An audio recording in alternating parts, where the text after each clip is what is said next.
ஸ்ரீமதே ராமானுஜாய நமக. வால்மீகி ராமாயண வச்சனம் பாலகாண்டம் சர்க்கம் 33. குஜநாப புத்திரிகளுக்கு விவாகம் நடந்ததை விஸ்வாமித்திரர் ராமனுக்கு கூறுதல். ராமா, அக்காலத்தில் சூலி என்னும் ஓர் பிரம்மச்சாரி தவம் செய்து கொண்டிருந்தனர். அப்பொழுது ஊர்மிளை என்னும் அப்சர ஸ்திரீயின் பெண்ணாகிய சோமதை என்னும் ஒரு கந்தர்வ பெண் அவ்விடம் வந்து அம்மாமுனிக்கு பணிவிடை செய்து கொண்டிருந்தனர்.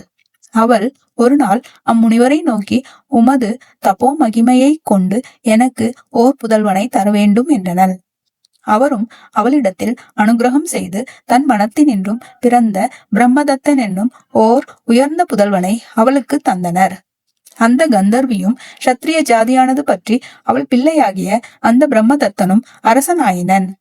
குஜநாபன் தனது பெண்களின் விவாகத்தை குறித்து ஆலோசனை செய்கிற அச்சமயத்தில் அந்த பிரம்மதத்தன் காம்பில்ய நகரத்தில் அரசு செய்து கொண்டிருந்தனன். குஜநாபன் அவனுக்கு தனது புதல்விகள் 100 பேரையும் கொடுக்க நிச்சயித்து அவனை வரவழைத்து அப்படியே விவாகம் செய்து கொடுத்தனன். அம்மாதர்களை பாணிகிரகணம் செய்து கொண்ட பொழுதே அக்கன்னிகைகள் 100 பேர்களும் கூன் நிமிர்ந்து அழகிய வடிவம் கொண்டு மிகவும் மகிழ்ந்தனர். விஸ்வாமித்திரர் தான் குஜநாபனுடைய பேரன் என்று சொல்லி அக்கதையை முடித்தல்.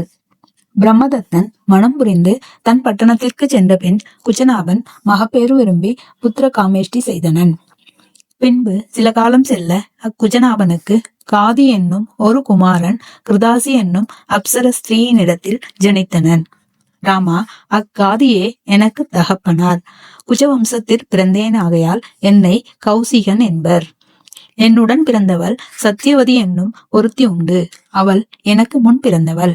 அவள் தனது மணாளனுக்கு செய்த உயர்ந்த பணிவிடையின் மேன்மையால் சரீரத்துடனே ஸ்வர்க்கம் ஏறச் சென்றனள்.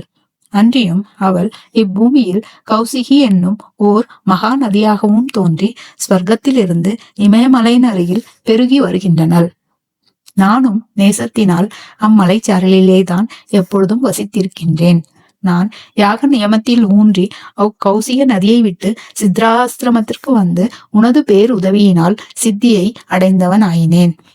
ராமா, உன் மீதுள்ள அன்பு மிகுதி பற்றி இன்னனம் எனது பிறப்பு முதலியவற்றை தெரிவித்தேன். நீ என்னை கேட்ட இத்தேசத்தினது வரலாற்றையும் முடிந்தேன். அதிக நாழிகை ஆகிவிட்டது. இனி கண் வளருவாயாக.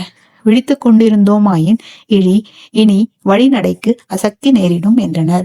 பிறகு யாவரும் கண் அயர்ந்தனர்.